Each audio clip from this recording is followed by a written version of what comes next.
Um, the fun system that we have put together to kind of figure out how you can stay moving through the day so you can optimize, another word that I like not that much, but it's a great word for kind of talking about just keeping your body revved up throughout the day, um, keeping your metabolism young. Um, your metabolism is a very complex system. It's not like something that you were just like born with, or like you could just take it out of your body. It's not like an organ where we like know exactly what's going on. When we think about your metabolism, it literally is like every chemical and hormonal reaction that happens in your body throughout the day. And that number, or that amount of energy required for all of those daily processes is calculated into, or is used into this one word turned into an acronym called total daily energy expenditure. So if you've ever seen the acronym TDEE, that is what we're talking about. It's the amount of energy that you are burning in a day. So when we start to talk about just like weight loss in general, the amount of energy that you are consuming through food and energy drinks or whatever else is going into your body contains calories. When you work out, when you walk, when your brain is thinking, when you're talking, when you're moving your arms like I do when I'm talking all day long, this burns calories. It takes energy for me to move my hand across this screen. And all of that throughout the day added up is the total daily energy and expenditure. Our goal while we are in a fat loss phase is to make sure that our TDEE is higher than the amount of energy that we bring into our body through food. That is what creates that caloric deficit, right? So on the highest level, and if you go back to the very first one of these we were talking about like what is the goal of calories and macros and micronutrients. With calories being the highest thing, this is where we get the calories in versus calories out argument. It's not going to bring you the exact physique that you're looking for or the body composition that you're looking for. That's going to be on the macronutrient level, where we're really focusing on where we do in this program of protein, fats, and carbohydrates. And then underneath that is like a total health conversation about the micronutrients and of uncovering any micronutrient deficiencies that we have for just total health. So when we're at the very top level of either growing our body by eating a lot or shrinking our body by eating less, these are the two things that we're focused on, right? The energy in through the food and drinks that we consume, and the energy out, which is our total daily energy expenditure. Now, that TDEE equates to about 60% of the calories that you are going to burn. You may have heard of a term called BMR, your basal metabolic rate. Your basal metabolic rate is that 60%, or sorry, the TDEE is the 100%. And inside that, the biggest chunk of energy that we're going to be using throughout the day is really just the amount of energy that you need to stay alive. And that number is about 60% of the total energy you expend throughout the day. And it's called your BMR, your basal metabolic rate. So if you were to think about your BMR, that is the number that if you were to lay in bed and do absolutely nothing, like literally just survive, that's going to be about 60% of the total calories that you're burning in a day. So when we're trying to set caloric goals or protein goals, this is like our baseline for where we start. And if you were to figure that number out, obviously there's no like exact way unless we put you in a metabolic chamber, and that's a completely absurd thing. But you can roughly estimate that your BMR is about lean body mass times 10. So your entire body weight minus body fat percentage, that gets you your lean body mass. Multiply that times 10, and that is the amount of energy you need just to keep your brain functioning, your liver working, all the processes that go on in your body throughout the day. That's where we're at. If you were to only eat that number over a very long period of time, you would basically shrivel up into this little person that only has bones and skin, because you will have eaten all of your muscles, you will have eaten all of your body fat, and you would just be literally skin and bones, but you would be alive, which is awesome. You can make it work as long as you're alive. So that's 60% of where our calories go on a day-to-day basis. Now, the next chunk of that is going to be this thing we call TEPA. the thermal effect of physical activity. And that 30% is actually broken into two pieces. Those two pieces are exercise and non-exercise. So the exercise piece, that's our workouts that we're doing, right? It's kind of depressing because we probably all think that our workouts are like extremely important, and they are. And we'll get to why they are important. But as far as the total amount of energy that we're burning in a day, it's only 15%. It's a really small number. And on the other side of that, the other 15% is going to be the non-exercise. So that's the amount of just getting up and moving that you are doing throughout the day. That's why we like always want you to be up every 4 hours or so and walking and moving. Because yes, 15% can be done in like a 30, 45-minute window in the gym, but there's another big chunk of that of us getting up and moving and walking around throughout the day. Like David's over there standing. He's doing a good job. He's burning a lot more calories than my ass sitting here talking on the computer, sitting on my butt, right? So that next piece takes us from 30 to 90%, right? So 60% is our ability to just stay alive, have enough calories to keep our brain functioning. The next 30% is going to be the energy expenditure throughout the day, or the thermal effect of physical activity, TEPA. And 15%, half of that 30% is going to be non-exercise, us getting up, walking, moving, standing. And then the other 15% is the exercise component, which is the actual amount of time that we are spending in the gym and lifting weights. Now, what's really important, and we've gone over this in all of the calls so far because it's such an important piece of understanding how this all flows together. The reason exercise and non-exercise are separated in there is because in the exercise piece, we have this ability to go and lift weights and build muscle. And for your metabolism and to get to the most out of the 15% of exercise, our ability to build muscle is extremely important metabolically. It's really expensive for you to break down the tissues and burn the calories while you are in the gym. Then our body has to go back and rebuild the muscles that we just broke down while we were working out. And we have to have enough energy to be able to maintain that muscle mass once we have it. So you aren't going to get those benefits by going and walking 10,000 steps a day. You can only get those benefits by being in the gym 3 to 5 days a week, using progressive overload, using weightlifting or resistance training, and actually doing the work in the gym. That's why they're separated. They're not equal, because going and walking 10,000 steps a day is going to get your metabolism moving because you're increasing the amount of effort and movement throughout the day, but it's not going to do the muscle building piece, which is why we want to make sure that everyone is doing some sort of resistance training in their programs. Now, we've gone from 60, added 30, we're at a total of 90%, and we want to know where is the final 10% of our metabolic expenditure throughout the day. And that is going to come from us eating food. But all food is not created equal. All of our macronutrients are not created equal. So one of the things that I like to think about when we get into the thermal effect of food, that's the acronym for the last 10%, TEF, thermal effect of food. It stands for the amount of energy it takes for us to digest food. So one of the good examples that I like to think about when we're talking about the thermal effect of food is when you turn your stove on and put a pan on top of it, you're going to go make some eggs because you're an awesome human being that loves the best butter in the entire world, and you're not using like Pam spray, which is heinous. But you go and grab yourself a stick of Kerrygold, delicious Irish churned grass-fed butter. I know this because I use a lot of it. And you put it on the pan, it melts super easy, right? That's energy converting that stick of butter into some sort of liquid type delicious form. That's what your body does when you consume the food.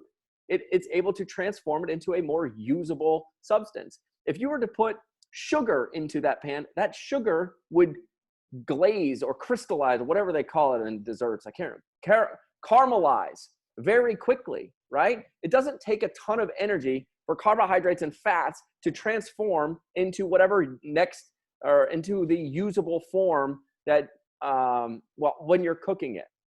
But if you were to take like a chicken breast, How long is it going to take for that chicken breast to go from a raw piece of meat into something that's edible? It takes a long time, right? And this is the same process that goes on in our body. If you eat, or when you are eating protein, you actually are only able to digest about 70% of the calories from taking that piece of chicken, eating it, digesting it into the amino acids that your body needs to get to your muscles, and then getting it out to your body.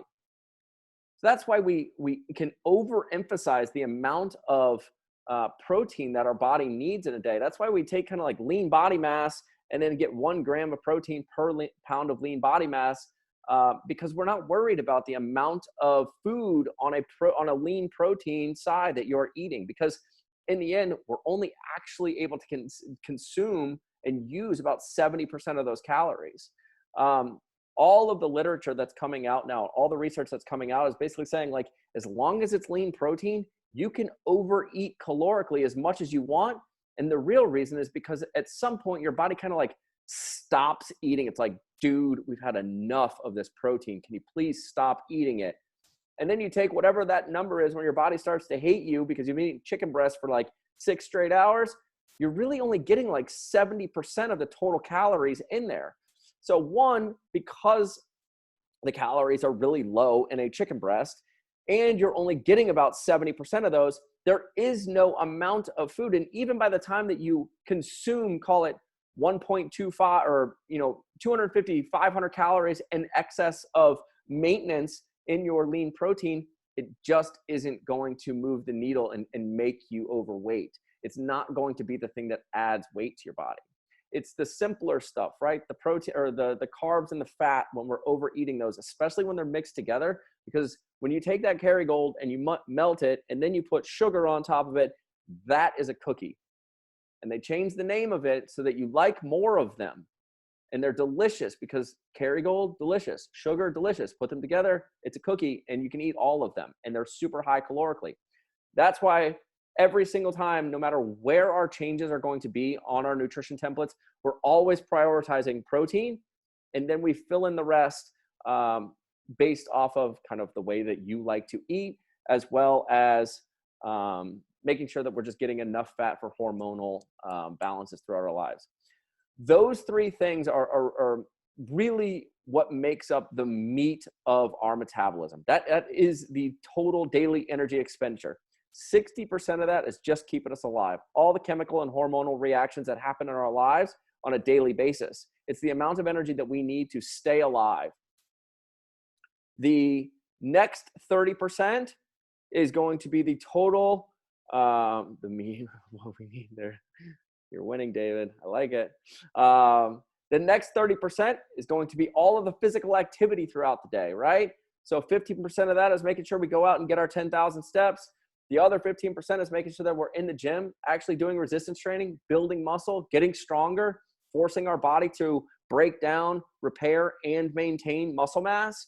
And then the final 10% is going to be the food that we eat and the amount of energy that we burn through the digestive process, with carbohydrates and fats being the easiest to digest, protein being extremely difficult to digest. And we know that because we're only going to be actually digesting it. It's going to cost us about 30% of the calories that we bring in protein to digest it. So we're actually only consuming around 70% of those numbers. Now brings us to this fun little system that I don't know what was going through my head the day that we created it, but it's like one of my favorite ways to break apart the day and set little goals for ourselves, which I call it the 4 quarters of fat loss. So we have 24 hours in a day. And this is like the system for metabolic health. We've got 24 hours in a day. We can break that 24 hours into 6 4-hour chunks. And because you live a healthy, optimized, amazing life, you're getting 8 beautiful hours of sleep, right? But that likely isn't the case because you all have kids. And they don't want us to optimize our sleep at all. But in our utopian society where everything is great and we all have no problems, we get 2 of those 4-hour chunks so that we can, so that we are able to sleep and recover and rest and downregulate from all the stress in our lives, which leaves us 4 4-hour chunks that we're awake. That's 16 hours awake, 8 hours of sleep. And in those 4-hour chunks, we have 3 life deliverables. We need you to drink between 20 and 32 ounces of water, stretch for 2 minutes, and go walk a mile. Hydration, obviously, it's super important. And what's super cool is we can take these awesome Diesel Dad mugs. These are 20 ounces a piece. It also is a good way to gauge the amount of coffee you're drinking in a day because you probably didn't get the full 8 hours of sleep. Look at that. Everyone's probably got it really close to them right now. Appreciate you all. It's amazing. And the stretching piece, right? When I think about stretching, I don't need you bending over and touching your toes and like stretching as hard as you can. What that means is like thinking about just getting movement in your joints and being focused on like overall tissue health. It can be sitting in a squat for 2 minutes. It can be hanging from a pull-up bar. It can be bending over and touching your toes and then putting your arms to your head, like head, shoulders, knees, and toes. Just simple stuff, right? But we're able to focus on our ankles, our knees, our hips. And as we work our way up the chain, getting some sort of movement and segmentation in our spine, thoracic spine, moving side to side, elbow rotations, wrist rotations, getting into our neck, because we spend so much time fixated in this place that if we just spend 2 minutes every 4 hours just thinking about each of our joints, all of a sudden we're getting some good movement in, but we're really just in our mindset connecting with our body, connecting with our joints, connecting with our tissue health so that we're able to create this long-term healthy process for one, boosting metabolism, just movement throughout the day, but also checking in with our body and feeling good. The next thing that we want to think about is going, and every single person can do this, no matter where you live. You can go on Google Maps or Map My Run and just find a half mile away from wherever you're sitting right now. And you walk to that point, and then you turn around and you come home. I'm lucky that in my little suburban castle that we live in here, the designers of this neighborhood built an exactly 1 mile loop around my neighborhood. It's like a track, and I like it because it's, as I'm sitting in my little garage gym, I can watch all the people walk by with their dogs, and it's like a track meet. When we were in the middle of the flu season for the last 2 years, it was like a legit track meet out there. People would go nuts. Everybody was outside, everybody was walking. It's amazing, right? But finding a 1 mile loop or a half mile down and back is quite possibly the lowest investment and highest return on that investment that you can possibly make. You're going to have a massive life change if you can find a 1 mile loop or a half mile down and back that you can walk to 4 times a day.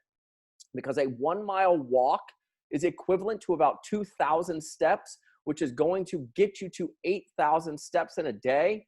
It's about a 15 to 18 minute casual stroll outside in which we get some natural light. We actually get to go out and breathe real air. We get to go out and just be a part of nature.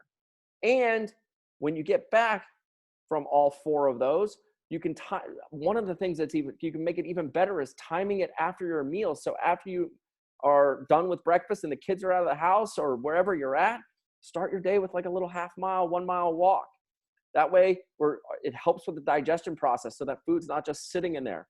Then we can have one after lunch. Then you have one after your workout or before your workout to get warmed up. And then you can go after your dinner, before your dinner, whatever, some family time, but having like a nice family time walk. If you did nothing else for the rest of the day, that's going to get you to about 8,000 steps. And because that's not the only thing you're going to be doing throughout the day, you're going to walk an accumulated mile just in your natural life, going and walking to the fridge, walking to the mailbox, all those things throughout the day. And you're guaranteed over those times, if you can adopt those 3 habits every 4 hours, that you're going to drink at least 100 ounces of water, which is more than we all need throughout the day to be healthy and stay hydrated. You're going to stretch for a total of 8 minutes, which is phenomenal. Just checking in with your body, hitting full ranges of motion, making sure that your joints feel great and your tissues feel great. You're going to walk 10,000 steps and everything. You don't have to worry about what kind of metabolism you were born with, because throughout the day, you're going to be telling your body, hey, we got to get up and get moving. Hey, we got to get up and go walk. And for those of you that are like crushing it right now, inside your training app, we have this thing called the Diesel Dad 100. It's workouts that you can do. It's 100 reps to wake up. It doesn't require really any equipment. And you can just wake up, hit that in the morning, and your day gets significantly better. It's like the best way to get your metabolism kicking in the morning so that you don't have to worry about these things. And you don't have to sit there and question like, oh man, I wonder if 40 years ago I was born with that janky metabolism. People have been talking about it. Sounds like a lot of people have these bad metabolisms. Truth is, a lot of people have this idea that they think they move throughout the day. They don't have any systems built into their life to be able to actually burn the calories that they're eating throughout the day. I appreciate you all kind of hanging out for that rant, and I'm ready to open this thing up to anybody that